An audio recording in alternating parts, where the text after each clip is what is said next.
ತಪಸ್ವಾಧ್ಯಾಯ ಶುಶ್ರೂಷಾ ಕೃಷ್ಣಪೂಜಾ ರತಂ ಮುನಿಂ ವಿಶ್ವೇಶಂ ಇಷ್ಟದಂ ವಂದೇ ಪರಿವ್ರಾಟ್ ಚಕ್ರವರ್ತಿನಂ. ಶ್ರೀ ವಿಶ್ವೇಶತೀರ್ಥರ ವಿಶ್ವದರ್ಶನ ಕಾರ್ಯಕ್ರಮಕ್ಕೆ ಎಲ್ಲರಿಗೂ ಆದರದ ಸ್ವಾಗತ.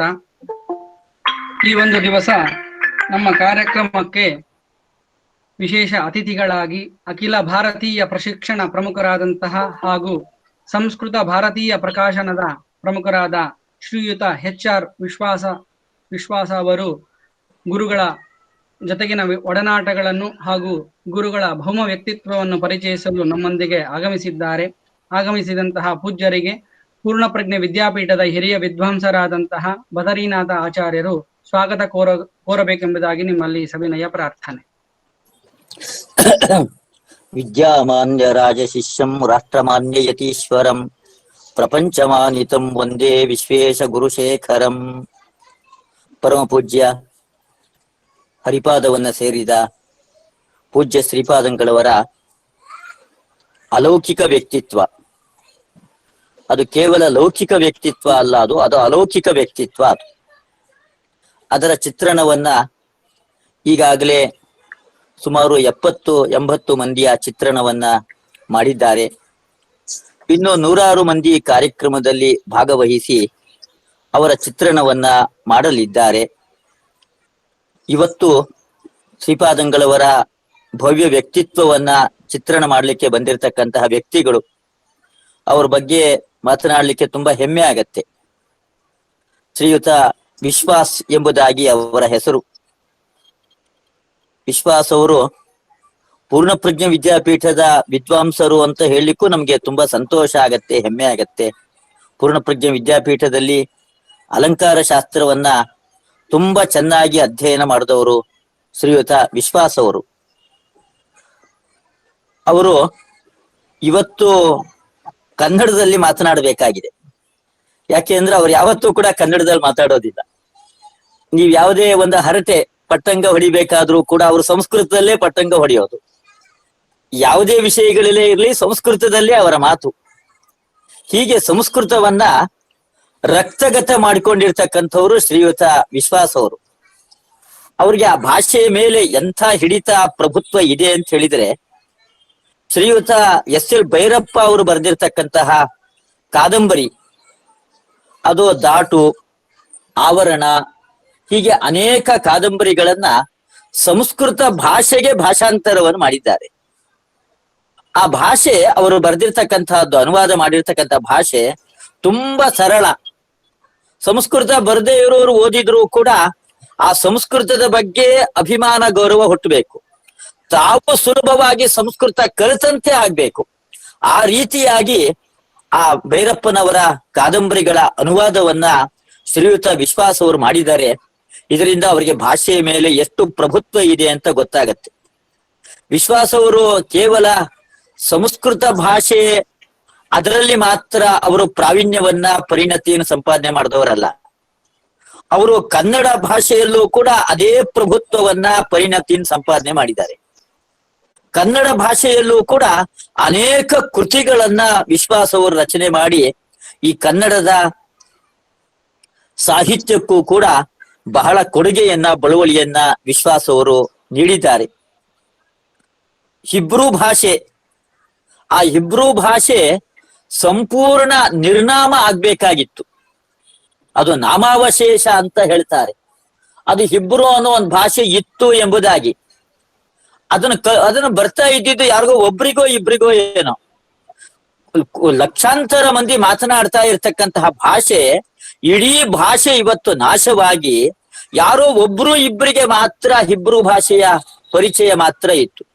ಅಂತ ಹಿಬ್ರೂ ಭಾಷೆಯನ್ನ ಜನಸಾಮಾನ್ಯರ ಭಾಷೆಯನ್ನಾಗಿ ಮಾಡಿ ಮತ್ತೆ ಲಕ್ಷಾಂತರ ಜನರು ಆ ಭಾಷೆಯನ್ನ ಮಾತನಾಡುವಂತೆ ಆ ಭಾಷೆಗೆ ಒಂದು ದೊಡ್ಡ ಅಸ್ತಿತ್ವವನ್ನೇ ಆ ಜನಾಂಗ ತಂದುಕೊಡ್ತು, ಗ್ರೀಕ್ ಜನಾಂಗ. ಅದರ ಬಗ್ಗೆನೇ ವಿಶ್ವಾಸ್ ಅವರು ಒಂದು ದೊಡ್ಡ ಕಥೆಯನ್ನ ಬರೆದಿದ್ದಾರೆ, ಸಂಘಂ ಶರಣಂ ಗಚ್ಛಾಮಿ ಎಂಬುದಾಗಿ. ಹೀಗೆಲ್ಲ ಅನೇಕ ಕನ್ನಡದಲ್ಲಿ ಕಥಾ ಸಂಕಲನಗಳು, ಚಿಕ್ಕ ಚಿಕ್ಕ ಮಕ್ಕಳುಗಳಿಗೆ ಕಥೆಯ ಮೂಲಕವಾಗಿ ನೀತಿಯನ್ನ ಬೋಧನೆ ಮಾಡ್ಬೇಕಾಗಿರ್ತಕ್ಕಂತಹ ಕಥೆಗಳು ಕನ್ನಡದಲ್ಲಿ ಹೀಗೆ ಅನೇಕ ಕೃತಿಗಳನ್ನ ಕನ್ನಡ ಭಾಷೆಯಲ್ಲಿ ರಚನೆ ಮಾಡಿದ್ದಾರೆ. ಸಂಸ್ಕೃತ ಭಾಷೆಯಲ್ಲೂ ಕೂಡ ಸುಮಾರು 25 ಕೃತಿಗಳನ್ನ ವಿಶ್ವಾಸ್ ಅವರು ರಚನೆ ಮಾಡಿದ್ದಾರೆ. ಹೀಗೆ ಸಂಸ್ಕೃತ ಭಾಷೆಯ ಅಸ್ತಿತ್ವ, ಅದರ ಪ್ರಚಾರ, ಅದಕ್ಕೋಸ್ಕರವಾಗಿಯೇ ಸಂಪೂರ್ಣವಾಗಿ ತಮ್ಮ ಜೀವನವನ್ನ ಮುಡುಪಾಗಿಟ್ಟು ಅದಕ್ಕೋಸ್ಕರವಾಗಿ ಶ್ರಮಿಸ್ತಾ ಇರ್ತಕ್ಕಂಥವ್ರು ಶ್ರೀಯುತ ವಿಶ್ವಾಸ್ ಅವರು. ಇವರಿಗೆ ರಾಷ್ಟ್ರೀಯ ಸಂಸ್ಕೃತಿ ಸಂಸ್ಥಾನದಿಂದ ಅನೇಕ ಪ್ರಶಸ್ತಿಗಳು ಬಂದಿದೆ. ಕೇಂದ್ರ ಸಾಹಿತ್ಯ ಅಕಾಡೆಮಿ ಅವರು ಕೂಡ ಭೈರಪ್ಪನವರ ಆವರಣ ಕಾದಂಬರಿಯ ಸಂಸ್ಕೃತ ಅನುವಾದ, ಅದಕ್ಕೋಸ್ಕರವಾಗಿಯೇ ಅವರಿಗೆ ಪ್ರಶಸ್ತಿಯನ್ನ ಕೊಟ್ಟಿದ್ದಾರೆ. ಕೇಂದ್ರ ಸಾಹಿತ್ಯ ಪುರಸ್ಕಾರ ಪ್ರಶಸ್ತಿ ಬಂದಿದೆ. ಬಾಣಭಟ್ಟ ಪುರಸ್ಕಾರ ಅದು ಕೂಡ ಬಂದಿದೆ. ಬನ್ನಂಜೆ ಪ್ರಶಸ್ತಿ, ಹಾಗೆ ತಿರುಪತಿಯ ರಾಷ್ಟ್ರೀಯ ಸಂಸ್ಕೃತಿ ಸಂಸ್ಥಾನದಿಂದ ನಡೀತಾ ಇರ್ತಕ್ಕಂಥ ವಿಶ್ವವಿದ್ಯಾನಿಲಯ, ಅಲ್ಲಿಂದ ಇವರಿಗೆ ವಾಚಸ್ಪತಿ ಆ ಪ್ರಶಸ್ತಿಯು ಕೂಡ ಇವರಿಗೆ ಬಂದಿದೆ. ಹೀಗೆ ಅನೇಕ ಪ್ರಶಸ್ತಿಗಳಿಗೆ ಭಾಜನರಾಗಿದ್ದಾರೆ. ಆ ಪ್ರಶಸ್ತಿಗಳು ಇವರು ಆ ಪ್ರಶಸ್ತಿ ನನಗೆ ಬೇಕು ಬೇಕು ಎಂಬುದಾಗಿ ಇವರ ಆ ಪ್ರಯತ್ನ, ಅದಕ್ಕೋಸ್ಕರವಾಗಿ ಎಂದೂ ಪ್ರಯತ್ನವನ್ನ ಪಟ್ಟವರಲ್ಲ. ಪ್ರಾಮಾಣಿಕವಾದ ಪರಿಶ್ರಮ, ಪ್ರಾಮಾಣಿಕವಾದ ದುಡಿಮೆ ಆ ಕ್ಷೇತ್ರದಲ್ಲಿ, ಅದರಿಂದಾಗಿ ಪ್ರಶಸ್ತಿಗಳೇ ವಿಶ್ವಾಸ್ ಅವರನ್ನ ಅನ್ವೇಷಣೆ ಮಾಡ್ಕೊಂಡು ಬಂದಿದೆ. ಹೀಗೆ ಸಮಾಜದಲ್ಲಿ ಒಳ್ಳೆ ಉತ್ತಮವಾಗಿರ್ತಕ್ಕಂತಹ ಕಾರ್ಯವನ್ನ ಮಾಡ್ತಾ ಇದ್ದಾರೆ. ಸದಾಕಾಲ ಕ್ರಿಯಾಶೀಲರಾಗಿರ್ತಕ್ಕಂಥವ್ರು ವಿಶ್ವಾಸ್ ಅವರು. ಸಂಸ್ಕೃತ ಭಾಷೆಗೋಸ್ಕರವಾಗಿ ಬಹಳಷ್ಟು ಪ್ರಯತ್ನವನ್ನ ಪಡ್ತಾ ಇರ್ತಕ್ಕಂತಹ ಶ್ರೀಯುತ ವಿಶ್ವಾಸ್ ಅವರು. ಪರಮ ಪೂಜ್ಯ ವಿಶ್ವೇಶತೀರ್ಥ ಶ್ರೀಪಾದಂಗಳವರು ಈ ಸಂಸ್ಕೃತ ಭಾರತಿ, ಅದರಿಂದ ನಡೀತಾ ಇರ್ತಕ್ಕಂಥ ಅನೇಕ ಚಟುವಟಿಕೆಗಳು, ಕಾರ್ಯಕ್ರಮಗಳು, ಅದರಲ್ಲೆಲ್ಲ ತಮ್ಮನ್ನ ಶ್ರೀಪಾದಂಗಳವರು ಯಾವತ್ತೂ ತೊಡಗಿಸಿಕೊಳ್ತಾ ಇದ್ರು. ಅವರು ನಡೆಸ್ತಾ ಇರ್ತಕ್ಕಂತಹ ಸಂಭಾಷಣಾ ಶಿಬಿರಗಳಿಗೆ ಹೋಗಿ ತಾವೇ ಅದಕ್ಕೆ ಸಹಕಾರವನ್ನ, ಪ್ರೋತ್ಸಾಹವನ್ನ ನೀಡ್ತಾ ಇದ್ರು. ಹೀಗೆ ಸಂಸ್ಕೃತ ಭಾರತಿಯಿಂದ ನಡೀತಾ ಇರ್ತಕ್ಕಂಥ ಅನೇಕ ಕಾರ್ಯಕ್ರಮಗಳಲ್ಲಿ ಶ್ರೀಪಾದಂಗಳವರು ತಾವು ಸಕ್ರಿಯವಾಗಿ ಭಾಗವಹಿಸ್ತಾ ಇದ್ರು. ಅಲ್ಲಿಯ ಕಾರ್ಯದರ್ಶಿಗಳು, ಅಧ್ಯಕ್ಷರು ಶ್ರೀಪಾದಂಗಳವರಲ್ಲಿ ಬಂದಾಗ, ಸಮಸ್ಯೆಗಳನ್ನು ತೆಗೆದುಕೊಂಡು ಬಂದಾಗ, ಆ ಸಮಸ್ಯೆಗಳ ಪರಿಹಾರಕ್ಕೋಸ್ಕರವಾಗಿ ಶ್ರೀಪಾದಂಗಳವರು ಬಹಳಷ್ಟು ಪ್ರಯತ್ನವನ್ನ ಪಡ್ತಾ ಇದ್ರು. ಹೀಗೆ ಶ್ರೀಪಾದಂಗಳವರು ಈ ಸಂಸ್ಕೃತ ಕ್ಷೇತ್ರಕ್ಕೆ ಕೊಟ್ಟಿರ್ತಕ್ಕಂತಹ ಅಪಾರವಾದ ಕೊಡುಗೆ, ಆ ಕೊಡುಗೆ ಅದೆಲ್ಲವೂ ಕೂಡ ವಿಶ್ವಾಸ್ ಅವರಿಗೆ ಚೆನ್ನಾಗಿ ಗೊತ್ತಿರ್ತಕ್ಕಂತಹ ಸಂಗತಿ. ಶ್ರೀಪಾದಂಗಳವರನ್ನ ನೂರಾರು ಬಾರಿ ಭೇಟಿಯಾಗಿದ್ದಾರೆ ವಿಶ್ವಾಸ್ ಅವರು. ತುಂಬಾ ಹತ್ತಿರದ ಸಂಬಂಧ ಶ್ರೀಪಾದಂಗಳವರ ಜೊತೆಗೆ ವಿಶ್ವಾಸ್ ಅವರಿಗೆ ಇತ್ತು. ಆದ್ರಿಂದ ಶ್ರೀಪಾದಂಗಳವರ ಒಡನಾಟವನ್ನ ಹೊಂದಿರತಕ್ಕಂತಹ ಶ್ರೀಯುತ ವಿಶ್ವಾಸ್ ಅವರು, ನಾವು ಅವರನ್ನ ಈ ಕಾರ್ಯಕ್ರಮಕ್ಕೆ ಬಂದು ನೀವು ನಡೆಸ್ಕೊಡ್ಬೇಕು ಎಂಬುದಾಗಿ ಪ್ರಾರ್ಥನೆಯನ್ನ ಮಾಡ್ಕೊಂಡ್ವಿ. ಶ್ರೀಪಾದಂಗಳವರ ಮೇಲೆ ಅಪಾರವಾದ ಗೌರವದಿಂದ ಅವರು ಇವತ್ತು ಈ ಕಾರ್ಯಕ್ರಮಕ್ಕೆ ಬಂದಿದ್ದಾರೆ. ಅವರಿಗೆ ನಾನು ನಮ್ಮ ವಿಶ್ವೇಶತೀರ್ಥ ಸೇವಾ ಸಂಘದ ಪರವಾಗಿ, ಎಲ್ಲ ವಿದ್ವಾಂಸರ ಪರವಾಗಿ ಹೃತ್ಪೂರ್ವಕವಾಗಿ ಸ್ವಾಗತವನ್ನ ಬಯಸಿ ಅವರು ಈ ಕಾರ್ಯಕ್ರಮವನ್ನ ನಡೆಸಿಕೊಡ್ಬೇಕು ಎಂಬುದಾಗಿ ವಿಶ್ವಾಸ್ ಅವರಲ್ಲಿ ನಾನು ಕೇಳ್ಕೊಳ್ತಾ ಇದ್ದೇನೆ. ಇದು ಸಂಸ್ಕೃತ ಕುಟುಂಬ ಎಂಬುದಾಗಿ ನಾನು ಹೇಳಿದೆ. ಸಂಸ್ಕೃತದ ಪ್ರಗತಿಗೋಸ್ಕರವಾಗಿ, ಸಂಸ್ಕೃತದ ಉಳಿವಿಗೋಸ್ಕರವಾಗಿ ವಿಶ್ವಾಸ್ ಅವರು ಬಹಳಷ್ಟು ಪ್ರಯತ್ನವನ್ನ ಪಡ್ತಾ ಇದ್ದಾರೆ ಎಂಬುದಾಗಿ. ಇವರು ಈ ಸಂಸ್ಕೃತ ಕುಟುಂಬ, ಇದು ಇವರ ಮನೆಯವರು ಕೂಡ ಸಂಸ್ಕೃತ ಭಾಷೆಯಲ್ಲಿ ಒಳ್ಳೆ ಪ್ರಾವೀಣ್ಯವನ್ನ ಸಂಪಾದನೆ ಮಾಡಿರ್ತಕ್ಕಂಥವ್ರು. ತ್ರಿವಿಕ್ರಮ ಪಂಡಿತಾಚಾರ್ಯರು ರಚನೆ ಮಾಡಿದಂತಹ ಉಷಾಹರಣ ಕಾವ್ಯ, ಅದರ ಬಗ್ಗೆ ಪ್ರಬಂಧವನ್ನ ಬರೆದು PhD ಪ್ರಶಸ್ತಿಗೆ ಇವರ ಮನೆಯವರು ಪಾತ್ರರಾಗಿದ್ದಾರೆ. ಅವರು ಕೂಡ ಸಂಸ್ಕೃತದ ಕ್ಷೇತ್ರದಲ್ಲಿ ಬಹಳಷ್ಟು ಸಾಧನೆಯನ್ನ ಅವರು ಕೂಡ ಮಾಡಿದ್ದಾರೆ. ಹೀಗೆ ಇಡೀ ಕುಟುಂಬ ಸಂಸ್ಕೃತಕ್ಕೋಸ್ಕರವಾಗಿ ಸೇವೆಯನ್ನ ಸಲ್ಲಿಸ್ತಾ ಇರತಕ್ಕಂತಹ ಇಡೀ ಕುಟುಂಬ ಇವತ್ತು ಈ ಕಾರ್ಯಕ್ರಮದಲ್ಲಿ ಭಾಗವಹಿಸಿರೋ ತುಂಬಾ ಸಂತೋಷದ ಸಂಗತಿ. ಶ್ರೀಯುತ ವಿಶ್ವಾಸ್ ಅವರು ಈ ಕಾರ್ಯಕ್ರಮವನ್ನ ನಡೆಸಿಕೊಡ್ಬೇಕು ಎಂಬುದಾಗಿ ನಾನು ಅವರಲ್ಲಿ ಕೇಳ್ಕೊಳ್ತಾ ಇದ್ದೇನೆ. ಕೃಷ್ಣಾಯ ವಾಸುದೇವಾಯ ಹರಯೇ ಪರಮಾತ್ಮನೇ ಪ್ರಣತ ಕ್ಲೇಶನಾಶಾಯ ಗೋವಿಂದಾಯ ನಮೋ ನಮಃ. ನನ್ನ ಗೆಳೆಯರಾದಂತಹ ಬದರಿನಾಥ ಆಚಾರ್ಯ ಅವರು ಹೇಳಿದ ರೀತಿಯಲ್ಲೇ ನಾನು ಸಾಮಾನ್ಯವಾಗಿ ಸಂಸ್ಕೃತದಲ್ಲೇ ಮಾತನಾಡುವುದು ಹೆಚ್ಚು. ಕೆಲವೊಂದು ವಿಶೇಷ ಸಂದರ್ಭಗಳಲ್ಲಿ ಕನ್ನಡದಲ್ಲೂ ಮಾತನಾಡುವುದಿದೆ. ಇವತ್ತು ಅವರ ಅಪೇಕ್ಷೆಯನ್ನು ಮನ್ನಿಸಿ ನಾನು ಅವರ ಆಜ್ಞೆಯನ್ನು ಸ್ವೀಕಾರ ಮಾಡಿ ಈ ಅವಧಿಯಲ್ಲಿ ನಾನು ಕನ್ನಡದಲ್ಲಿ ಕೆಲವು ವಿಚಾರಗಳನ್ನ ಹಂಚಿಕೊಳ್ಳಲಿಕ್ಕೆ ಇಷ್ಟಪಡ್ತೇನೆ. ಪರಮ ಪೂಜ್ಯರಾದಂತಹ ವಿಶ್ವೇಶತೀರ್ಥ ಸ್ವಾಮಿಪಾದರ ಭೌಮ ವ್ಯಕ್ತಿತ್ವವನ್ನು ಪರಿಚಯ ಮಾಡಿಕೊಡುವುದು ಎಂಬ ಪ್ರಯೋಗವನ್ನು ಮಾಡ್ಲಿಕ್ಕೂ ನಾನು ಇಷ್ಟಪಡುವುದಿಲ್ಲ. ಯಾಕೆಂತ ಹೇಳಿದ್ರೆ ಅದು ಸಾಧ್ಯವೂ ಇಲ್ಲ. ಈಗಾಗಲೇ 70 ಜನ ವಿದ್ವಾಂಸರು ಅದರ ಬಗ್ಗೆ ತಮ್ಮ ಅಭಿಪ್ರಾಯಗಳನ್ನೆಲ್ಲ ಹೇಳಿದ್ದಾರೆ. ಮುಂದೆಯೂ ಮಾಡಿಕೊಡುವವರಿದ್ದಾರೆ. ಆದ್ರಿಂದ ನಾನು ಒಂದಷ್ಟು ಪರಿಚಯ ಮಾಡಿಕೊಡ್ತೀನಿ ಅಂತ ನಾನು ಖಂಡಿತಕ್ಕೂ ಹೇಳೋದಿಲ್ಲ. ನಾನು ಹೇಳೋದು ನನ್ನ ಭಾಗ್ಯದಿಂದಾಗಿ ಅವರ ಒಡನಾಟ ಒಂದಷ್ಟು ಕಾಲ ನನಗೆ ಸಿಕ್ಕಿತ್ತು. ವಿಶ್ವೇಶತೀರ್ಥ ಶ್ರೀಪಾದರು ಎಂಬ ಮಹಾವೃಕ್ಷದ ಆಶ್ರಯದಲ್ಲಿ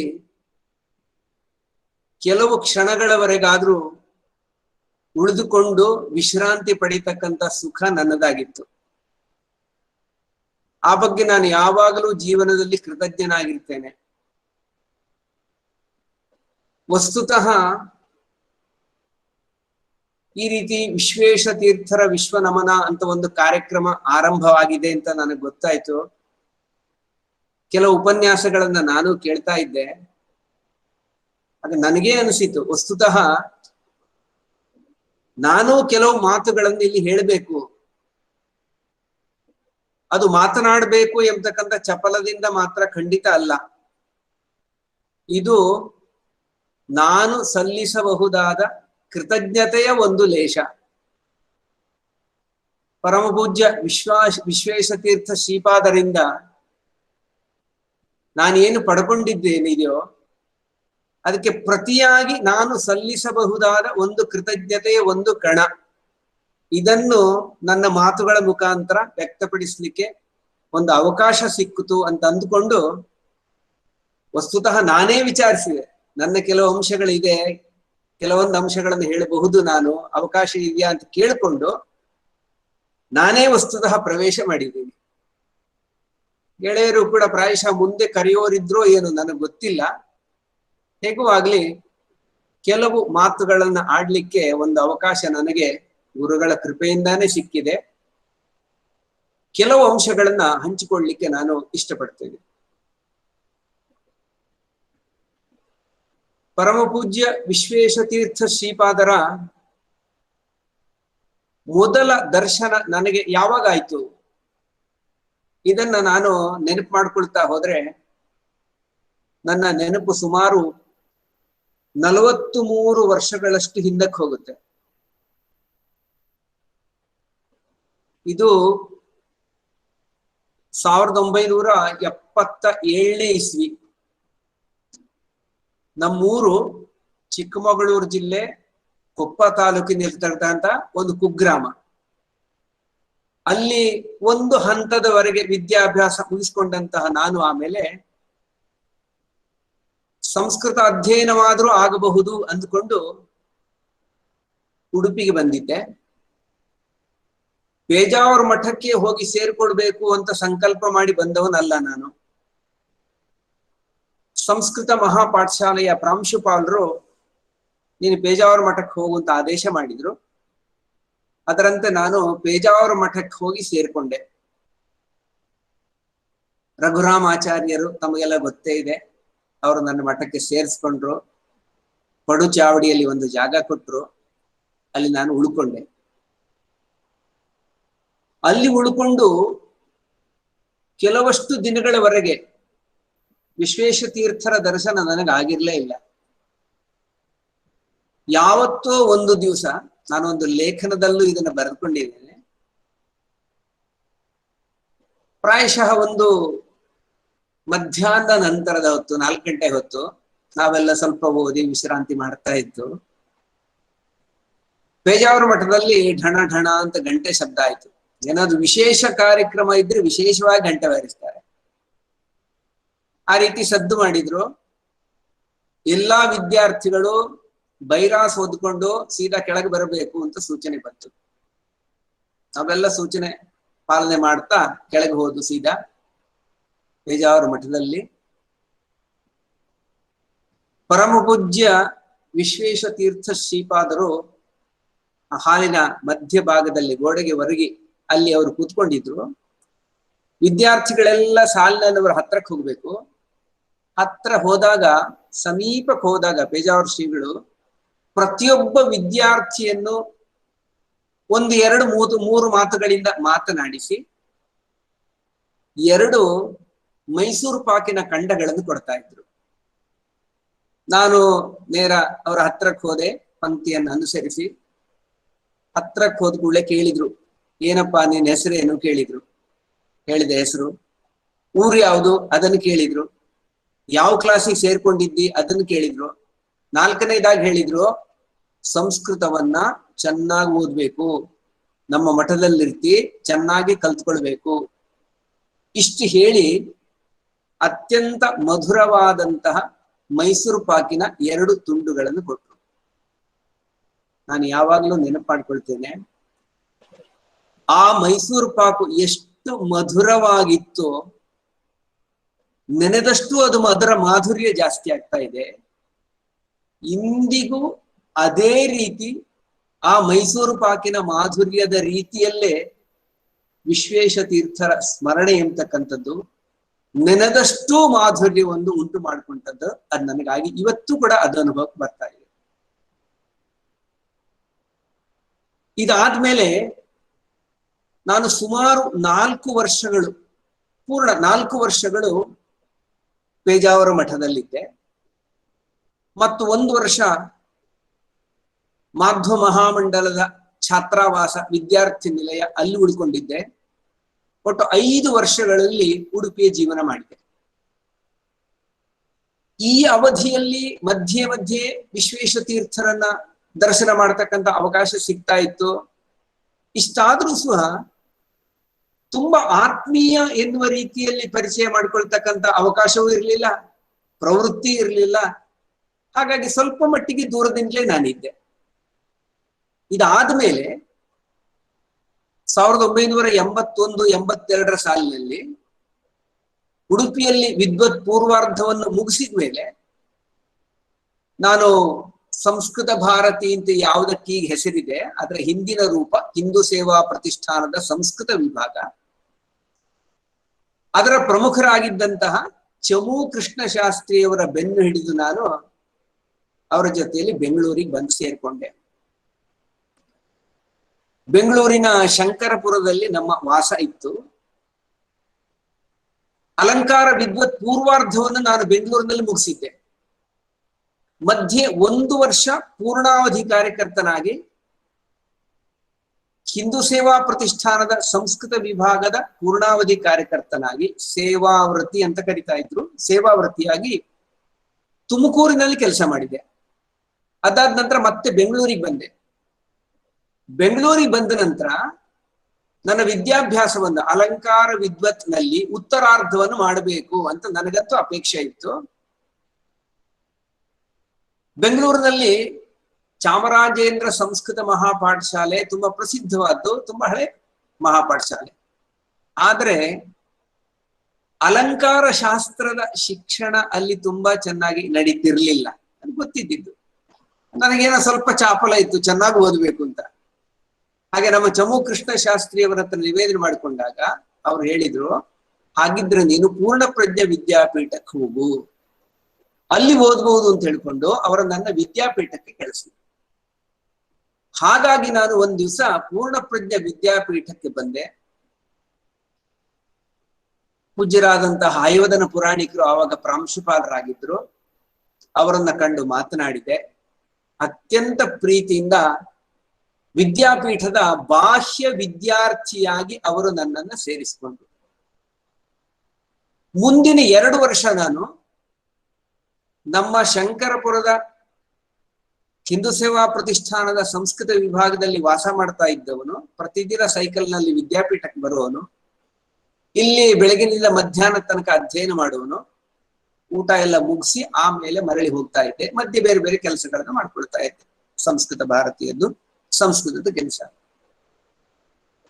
ಈ ಅವಧಿಯಲ್ಲಿ ಪರಮ ಪೂಜ್ಯ ಈಗಿನ ಸುವಿದ್ಯೇಂದ್ರ ತೀರ್ಥ ಶ್ರೀಪಾದರು, ವೆಂಕಟಾಚಾರ್ಯ, ಗುರು ವೆಂಕಟಾಚಾರ್ಯರು, ಗುರುಗಳಾದಂತಹ ಅನಂತ ತಂತ್ರಿಗಳು, ನಿನ್ನೆ ತಾನೇ ಮಾತನಾಡಿರ್ತಕ್ಕಂತಹ ಗುರುಪ್ರಸಾದ್ ಆಚಾರ್ಯರು, ಇವರೆಲ್ಲ ಕೃಪಾ ದೃಷ್ಟಿಯನ್ನು ನನ್ನತ್ತ ಹರಿಸಿ ಸಂಸ್ಕೃತ ವಿದ್ಯೆಯನ್ನು ತಕ್ಕ ಮಟ್ಟಿಗೆ ಚೆನ್ನಾಗಿ ಕಲ್ತುಕೊಳ್ಳುವ ರೀತಿಯಲ್ಲಿ ಇವರೆಲ್ಲ ಅನುಗ್ರಹ ಮಾಡಿದ್ರು.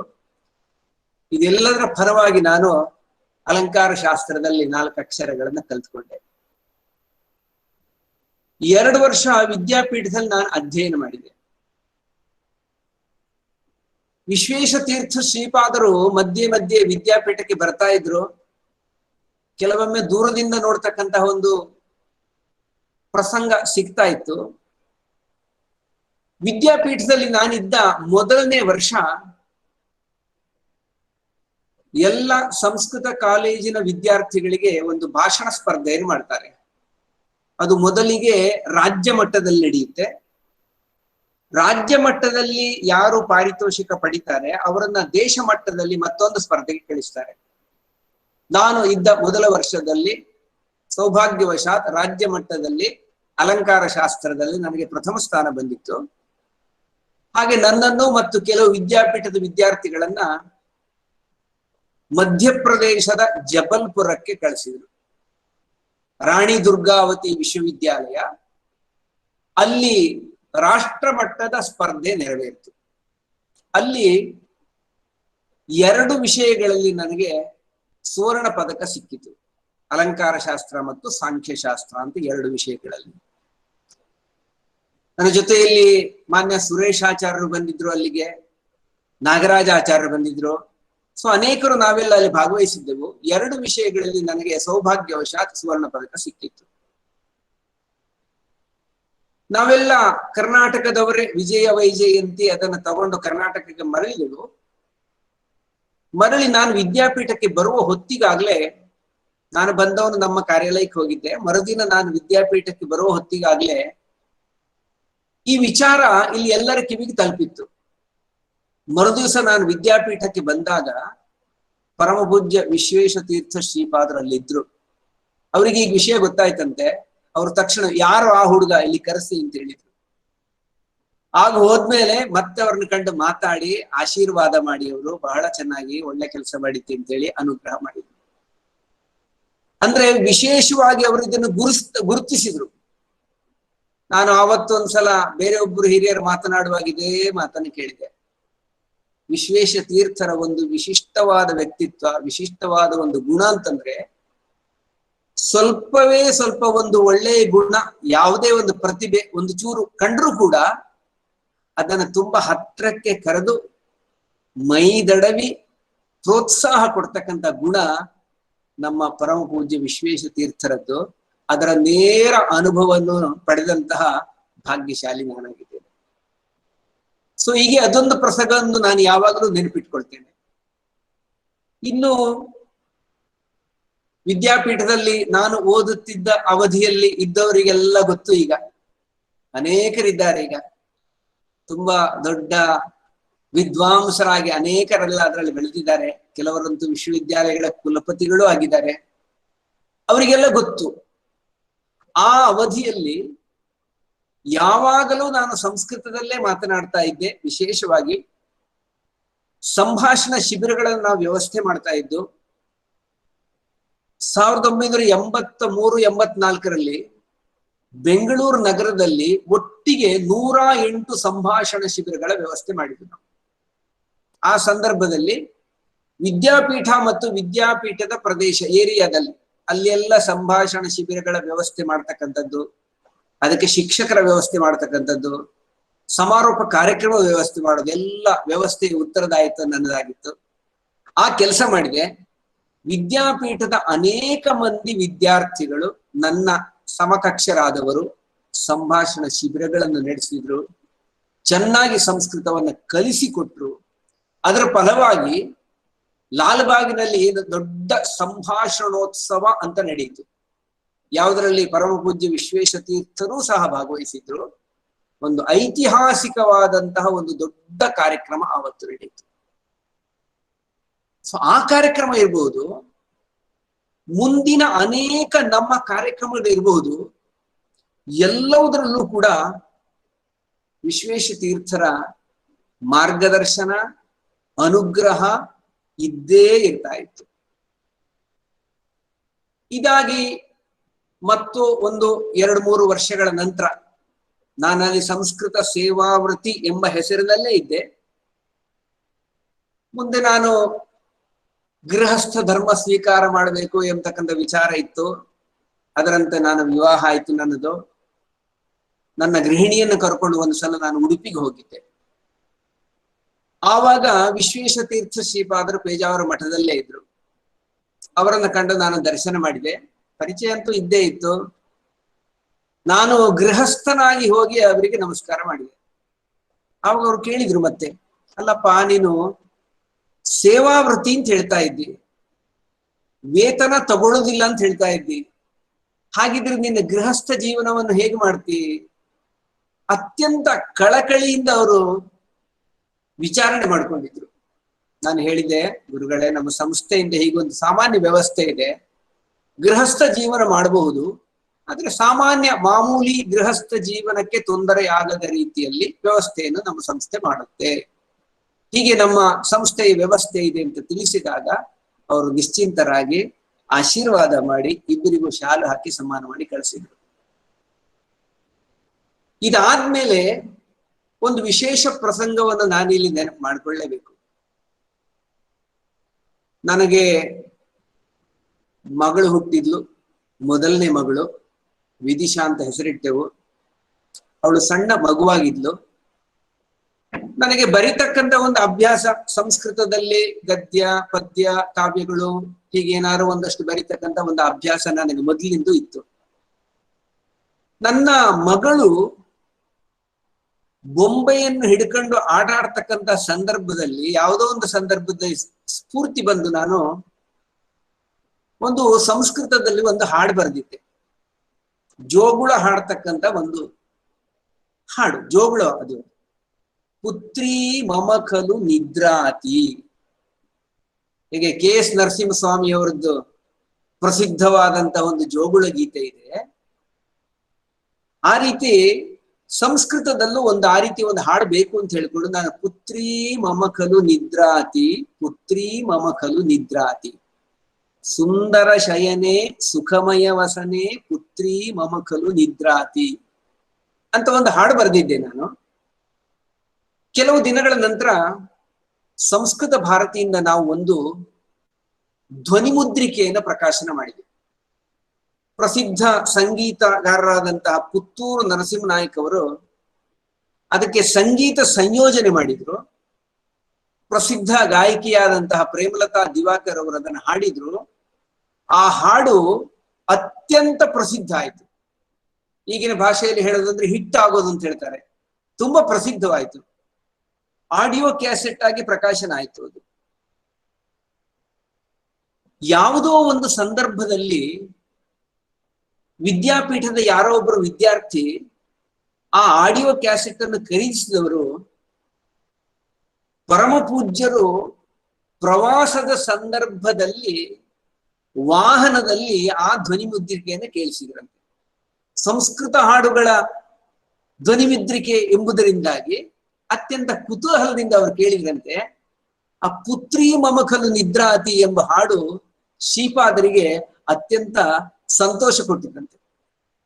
ಇದಾಗಿ ಕೆಲವು ದಿನಗಳ ನಂತರ ಯಾವುದೋ ಒಂದು ಸಂದರ್ಭದಲ್ಲಿ ನಾನು ಎದುರಿಗೆ ಕಂಡಾಗ ಶ್ರೀಪಾದರು ನನ್ನನ್ನು ಹತ್ರಕ್ಕೆ ಕರೆದು, ಗೀತಂ ಪುತ್ರಿ ಮಮ ಖಲು ನಿದ್ರಾತಿ ಬಹು ಸಮೀಚೀನಮಸ್ತಿ, ಬಹು ಸಮೀಚೀನಮಸ್ತಿ. ಸೊ ಇಂಥ ಒಂದು ಸಹೃದಯತೆ ಇದು ಪ್ರಾಯಶಃ ಬೇರೆಯವರಲ್ಲಿ ಕಾಣಲಿಕ್ಕೆ ಸಾಧ್ಯವೇ ಇಲ್ಲ.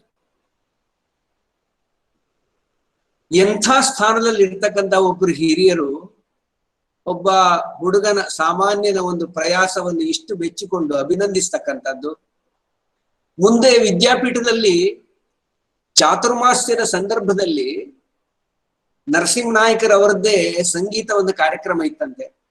ಆವಾಗ ಅವರು ಅಷ್ಟು ಮಾತ್ರ ಅಲ್ಲ, ನರಸಿಂಹನಾಯಕರನ್ನು ಸ್ಪೆಷಲ್ ಕರೆದು ಆ ಹಾಡನ್ನು ಹಾಡಿಸಿ ಅಂತ ಮತ್ತೆ ಕೇಳಿದ್ದಾರೆ. ಆದ್ರೆ ಅವನು, ನನಗೆ ಆಮೇಲೆ ಗೊತ್ತಾಗಿದ್ದ ಈ ವಿಷಯ, ಸ್ಕ್ರಿಪ್ಟ್ ಸಿಗ್ಲಿಲ್ಲ ಅನ್ನೋ ಕಾರಣದಿಂದಾಗಿ ಆವಾಗ ಹಾಡ್ಲಿಕ್ಕೆ ಆಗ್ಲಿಲ್ಲ ಅಂತ. ಒಟ್ಟಿನಲ್ಲಿ ಈ ಒಂದು ಸಣ್ಣ ವಿಷಯನೂ ಕೂಡ ಅವರು ನೆನಪಿಟ್ಟುಕೊಂಡು ಎಷ್ಟೋ ದಿನಗಳವರೆಗೆ ಬೆನ್ನು ತಟ್ಟಿದ್ರು, ಪ್ರೋತ್ಸಾಹ ಮಾಡಿದ್ರು. ಇದು ನಾನು ಯಾವಾಗಲೂ ನೆನಪಿಟ್ಟುಕೊಡ್ತಕ್ಕಂಥ ವಿಷಯ. ನಾನು ಮೊದಲೇ ಹೇಳಿದ ಹಾಗೆ ಅವರ ಒಡನಾಟಕ್ಕೆ ಬಂದಂತಹ ಸಂದರ್ಭದಲ್ಲಿ ನಾನು ಏನನ್ನು ಅನುಭವಿಸಿದೆ ಅಂಥ ಕೆಲವು ಕ್ಷಣಗಳನ್ನು ಮಾತ್ರ ನಾನಿಲ್ಲಿ ನೆನಪು ಮಾಡ್ಕೊಳ್ತಾ ಇದ್ದೀನಿ. ಇನ್ನು ನಮ್ಮ ಸಂಸ್ಕೃತ ಭಾರತಿ ಎಂಬತಕ್ಕಂಥದ್ದು ಹಿಂದೂ ಸೇವಾ ಪ್ರತಿಷ್ಠಾನದ ಸಂಸ್ಕೃತ ವಿಭಾಗವಾಗಿತ್ತದು. ಅದು ಸಾಮಾನ್ಯ 93, 94, 95 ಹೊತ್ತಿಗೆ ಸಂಸ್ಕೃತ ಭಾರತಿ ಎಂಬುದಾಗಿ ಒಂದು ರೂಪ ಪಡೆಯಿತು.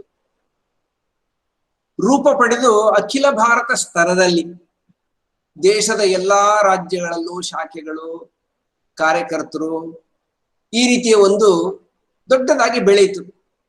ಇಷ್ಟಾದ್ರೂ ಕೂಡ ಪ್ರಾಯಶಃ ನಮ್ಮ ಪ್ರತಿಯೊಂದು ವಿಶೇಷ ಕಾರ್ಯಕ್ರಮಗಳಲ್ಲೂ ಕೂಡ ಪೂಜ್ಯರ ಮಾರ್ಗದರ್ಶನ ನಮಗೆ ಸಿಗ್ತಾ ಇತ್ತು. ನಾವು ಏನು ವಿಶೇಷ ಕಾರ್ಯಕ್ರಮ ಮಾಡೋದಿದ್ರು ಕೂಡ ಮೊದಲು ಅವರ ದಿನಾಂಕವನ್ನು ಬುಕ್ ಮಾಡ್ಕೊಳ್ತಾ ಇದ್ದು. ಅವರು ದೇಶದ ಯಾವುದೇ ಕೋಣದಲ್ಲಿದ್ರೂ ಕೂಡ ಅದಕ್ಕೆ ಹೊಂದಿಸಿಕೊಂಡು ವಿಮಾನದಲ್ಲಾದ್ರೂ ಕೂಡ ಬಂದು ನಮ್ಮ ಕಾರ್ಯಕ್ರಮದಲ್ಲಿ ಭಾಗವಹಿಸ್ತಾ ಇದ್ರು. ಇದರಿಂದ ನಮ್ಮಂತವರಿಗೆ ಎಷ್ಟು ಪ್ರೇರಣೆ ಸಿಗ್ತಾ ಇತ್ತು ಅಂತ ಹೇಳಿದ್ರೆ ಅದನ್ನು ಹೇಳಲಿಕ್ಕೆ ನನ್ನಲ್ಲಿ ಪದಗಳೇ ಇಲ್ಲ. ಸಾಂತ್ವನ ಕೊಡ್ತಕ್ಕಂಥದ್ದು, ಇದನ್ನು ಒಂದು ನಾನು ನೆನಪು ಮಾಡ್ಕೊಳ್ಬೇಕು.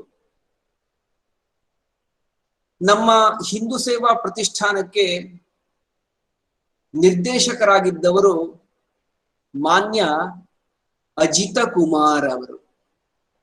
ಅನೇಕರಿಗೆ ಅವರ ಪರಿಚಯ ಇದ್ದಿರಬಹುದು. ರಾಷ್ಟ್ರೀಯ ಸ್ವಯಂ ಸೇವಕ ಸಂಘದಲ್ಲಿ ಅವರು ಕರ್ನಾಟಕಕ್ಕೆ, ಕ್ಷೇತ್ರಕ್ಕೆ ಕರ್ನಾಟಕದ ಪ್ರಾಂತ ಪ್ರಚಾರಕರು ಎಂಬತಕ್ಕಂಥ ಪದದಲ್ಲಿದ್ರು.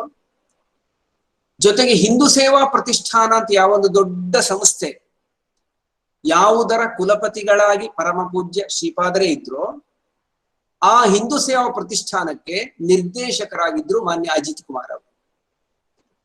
ಅವರು ಒಂದು ಕಾರ್ ಅಪಘಾತದಲ್ಲಿ ಅಕಸ್ಮಾತ್ ಆಗಿ ನಮ್ಮಿಂದ ಮರೆಯಾದರು ಅಜಿತ್ ಕುಮಾರ್. ಆ ಸಂದರ್ಭದಲ್ಲಿ ಕಾರ್ಯಕರ್ತರ ಮನೋಬಲ ಇಷ್ಟು ಕುಸಿದು ಬಿಟ್ಟಿತ್ತು. ಅಜಿತ ಕುಮಾರ್ ಇಲ್ಲ ಅಂತಂದ್ಮೇಲೆ ನಾವಿನ್ನು ಹೇಗೆ ಅಂತ ಒಂದು ಭಾವನೆ ಬಂದಿತ್ತು. ಆ ಸಂದರ್ಭದಲ್ಲಿ ನಮಗೆಲ್ಲ ಪ್ರೇರಣೆ ಕೊಟ್ಟವರು, ಧೈರ್ಯವನ್ನು ತುಂಬಿದವರು, ಈ ಜಗತ್ತಿನಲ್ಲಿ ಯಾರೂ ಅನಿವಾರ್ಯ ಅಲ್ಲ, ಕೆಲಸ ಮುಂದುವರಿತಾ ಇರಬೇಕು ಅಂತ ಪ್ರೇರಣೆ ಕೊಟ್ಟವರು ಮಾನ್ಯ ಪರಮ ಪೂಜ್ಯ ಶ್ರೀಪಾದ. ಅವರು ನಿಜಕ್ಕೂ ಅಜಿತ ಕುಮಾರರಾಗಿದ್ರು, ಅವರು ಅಜಿತರಾಗಿದ್ರು. ಯಾರು ಅವರನ್ನ ಜಯಿಸ್ಲಿಕ್ಕೆ ಸಾಧ್ಯವೇ ಇರಲಿಲ್ಲ, ಅಜಿತರಾಗಿದ್ರು. ಹಾಗೆ ಅವರು ಕುಮಾರರೇ ಆಗಿದ್ರು. ಅವರ ಮರಣದ ಸಂದರ್ಭದಲ್ಲಿ ಅವರಿಗೆ 51, 52 ವರ್ಷ. ಇಷ್ಟು ವರ್ಷ ಆದ್ರೂ ಅವರಿನ್ನು ಕುಮಾರರೇ ಆಗಿದ್ರು. ಇಂಥ ಅಜಿತ ಕುಮಾರರಿದ್ರು.